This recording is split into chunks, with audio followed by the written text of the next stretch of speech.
Gideon and Mirko to bring you a championship point game right now. Can TLID extend the series? Again, it's a best of 5. They have the chance, a best of 7. They have a chance here. What do you guys think of the drafts for this one? I think this one's going to be a lot more interesting, right? FANATIC have taken a completely separate angle of targeting Fabian, and now the early game as well. The TLID need to snowball off this comp. There's so much control for FNOP. This looks like a pure neutral objective snowball kind of composition. They're going to get first one all the way to the third. Well, let's see if it can happen here again.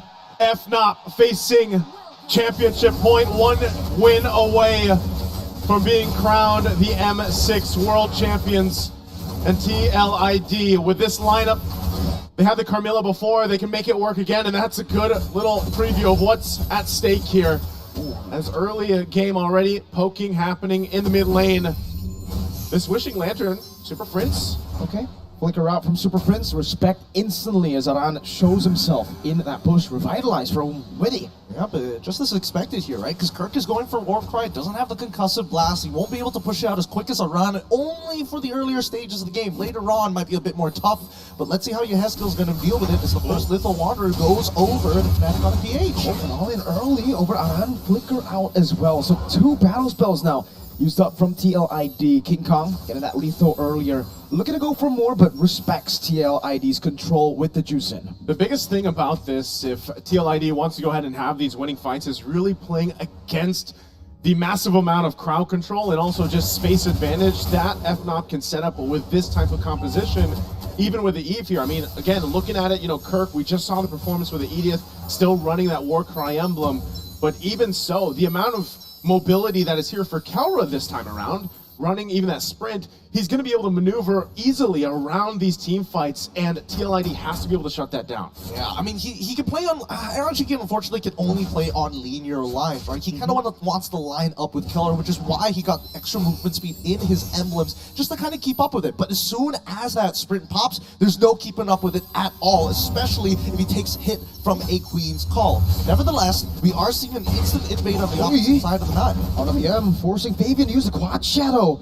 FANATIC ONIC Philippines, this is the control we were talking about, but they have utilized a couple of resources, and that's why King Kong was sent down below. Brusco gonna be all in here. Aran has the Power of Wilderness, but Brusco just flickers out, and now King Kong's ahead. Again, another battle spell used here on both sides, really, all for this first turtle, really taking the time. Aran will hold it up at the front. Fabian joining the fight, doesn't have a purple buff. It's going to be up in 10 seconds, so they might just go ahead and start this up, take control of it as they do. Brusco gives the information, doesn't have a level 4, so not going to be able to do much, as King Kong, though, did build up. Again, just trying to get some of that gold lead and that even level lead. I mean, as much as Team Liquid ID don't mind taking the turtle, honestly, I feel like it's a bigger win for FANATIC ONIC PH. You're getting your jungler ahead, and more importantly, you're not even giving the opportunity for TLID to start a snowball. I mean, let's just go match by match, right? Super Prince, he's hurting Yehezkiel, especially when both the supports have to leave the lane. Yeah, I think it's just a very interesting but great approach here for FANATIC ONIC Philippines. They could have gone overweight up top. Aran force a flicker. King Kong not going to overcommit there. The Primal Wrath reduced by Kirk, and they're just going to go and hammer down on this turret gold. Half of the HP on the turret gold down. Yehezkiel, Crimson Beacon, now Lantern Flare. Yeah, no threat over to King Kong and Kirk. There's no damage here. Not yet, but Witty, he's going to get chunked down as RWM is also being deployed. And that's the thing, we're seeing a lot of these fights where it's like, you know, they're dropping down ultimates, they're using their battle spell, they get a flicker out again here, and this is all the thing, right? If you can go ahead and catch a kill for either team, then that's great. But like Gideon, you just mentioned, you know, if FNOP kind of delays this, they don't actually have to go and snowball. Oh, hold on. Let's shadow kill over. Okay. Now, that's the revitalized, but KELRA picks up the kill. Fabian, the kill. KELRA, one piece from both of them. It's too slow, too late to react to it. Even with the Curse of Blood, just no damage to really follow up, and also the major target's already down. So Witty dying like that, and at least Fabian able to find one back. At this point, I think that FANATIC ONIC PH are in a pretty comfortable spot overall. Brusco doesn't mind dying a couple more times, but this next neutral objective might be really tough for TLID to actually get on top of. So it's all about, hey, how many battle spells do you have? If we get hit by the Curse of Blood, can we die for Aaron Shiki? Maybe even around if we're lucky. You can see this too, you know, KELRA already having the hospitals. Oh, hold on. Kirk, flicker out. Quad Shadow coming down as well. No onward or no Earth Shatter. They're not going to go for it. Yeah, you can rely on the Primal Wrath here too, but it's more so just, again, kind of limit testing each other. battle spells being used up or not. Next objective is up here, and they're going to get in the zone here. They have to worry about Super Friends setting things up. But it's going to be started up too. King Kong holding it.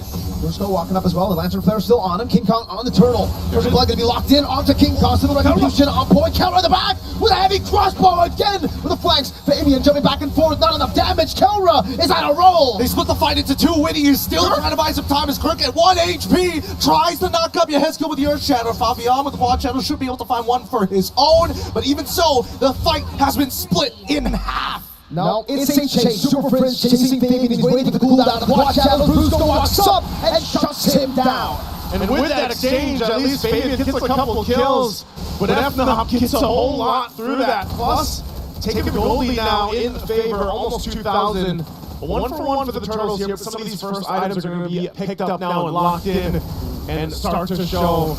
Even for Super Friends, you know, already doing a great job at just setting up the RWM and gets the going one too. A lot of this utility that comes from this E-pick is the advantage when it comes to those turtle fights. And even for KELRA to show up on that back line, pop the sprint and maneuver around, again, that's what TLID has to be wary of. Exactly, about looking for these flank angles and not to necessarily be caught specifically by that Cursed Blood. It can get a little tough, especially when TLID start opening up that map, but now G getting shoved and dove underneath turret. A Berserker's Fury for KELRA's just, again, dominating run. That's what you said about it previously. The hydraulic press raging sandstorm defensively from Brusko, and they get out of harm's way. You can see King Kong dominating this jungle matchup. Fabian still is able to secure the purple buff, but King Kong's a level ahead on the alpha.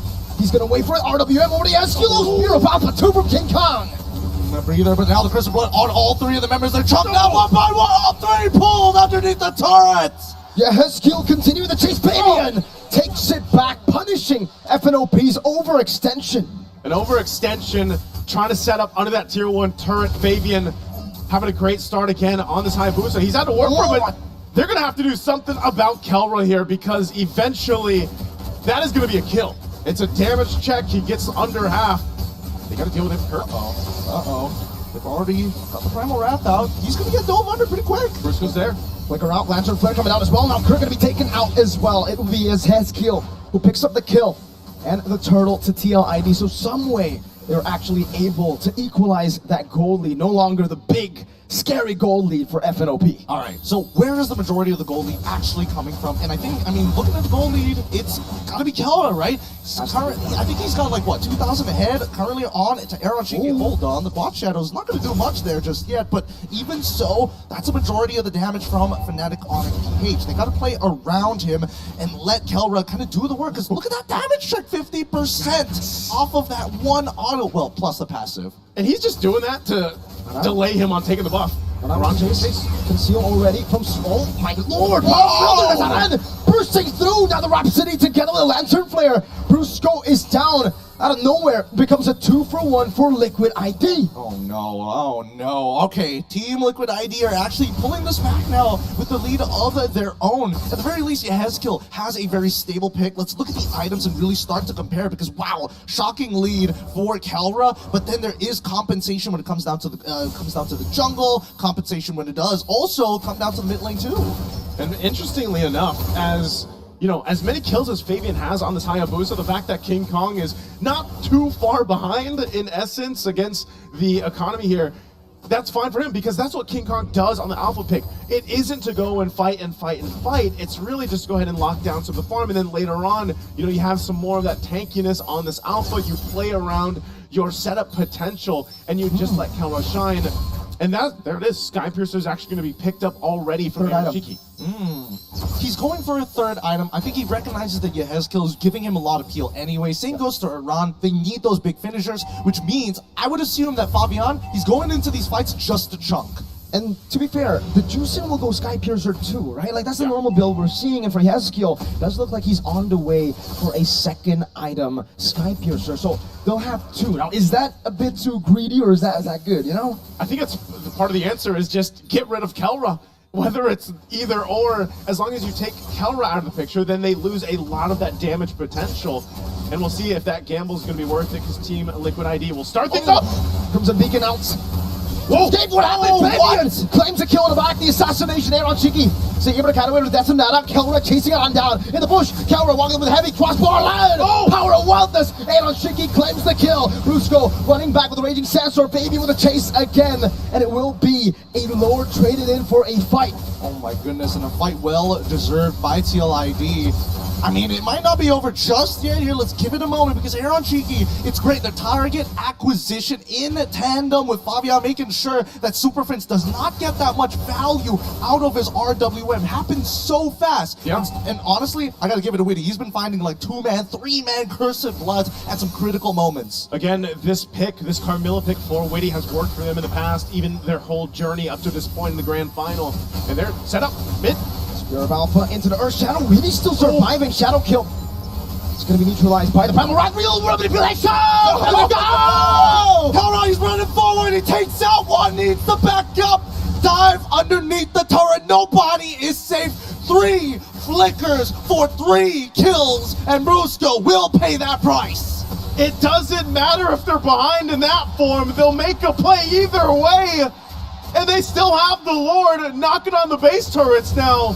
FNOP sets things up. They might look for more. They're hungry. They're so hungry. They want this inhibitor early on. They want to create that 13k lead they did in their previous series. Because Team Liquid ID, if they find that momentum back against FANATIC ONIC PH, they might be able to turn things around. Holy moly. Just when you think Liquid have neutralized the lead, when you think they're ahead, someone else becomes the X factor. Game 1, 2, 3, I think it was KELRA all around. Now, Brusco from out of nowhere. It's always one of them, and that's again why they have been called the Super Fam. Every single player, every single role in lane filled and just perform at a peak here throughout the tournament and now through the grand final. It's TLID on the back foot now, trying to just defend even the buffs. King Kong put enough pressure, nearly level 15.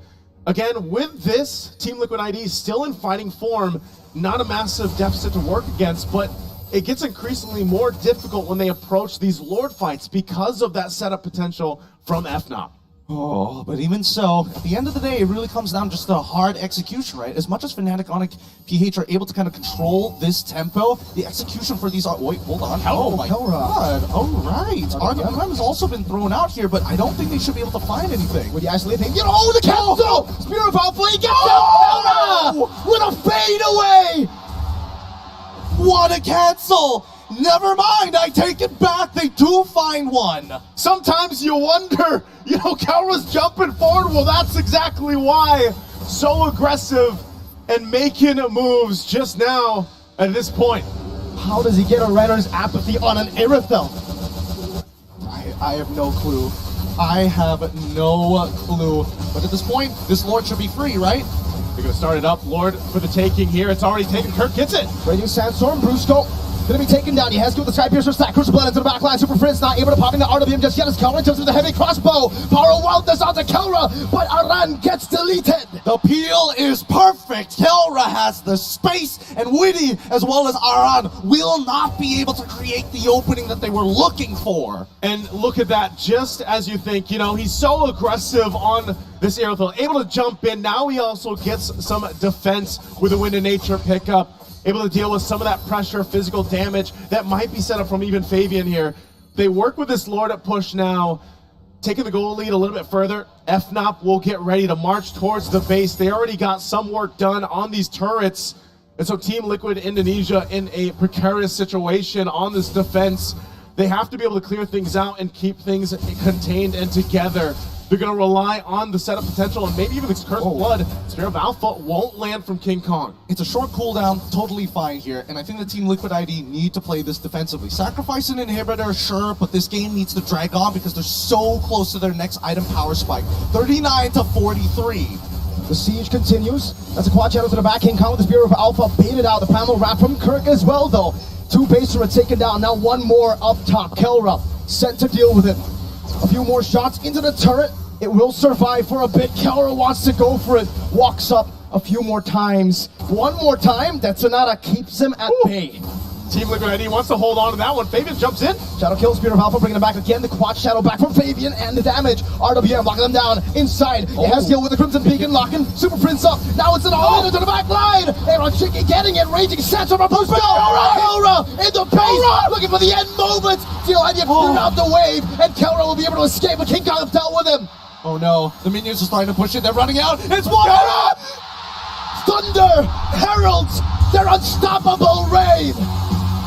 Unscathed, unrivaled, their legends proclaimed. Bow down to the empire of FANATIC, ONIC, Philippines! Acciona Arena, make some noise for your heralds of thunder! Let me hear you scream! Their dominant run in the Philippines, and now their dominant run here in the M6 World Championship. We're all part of the fan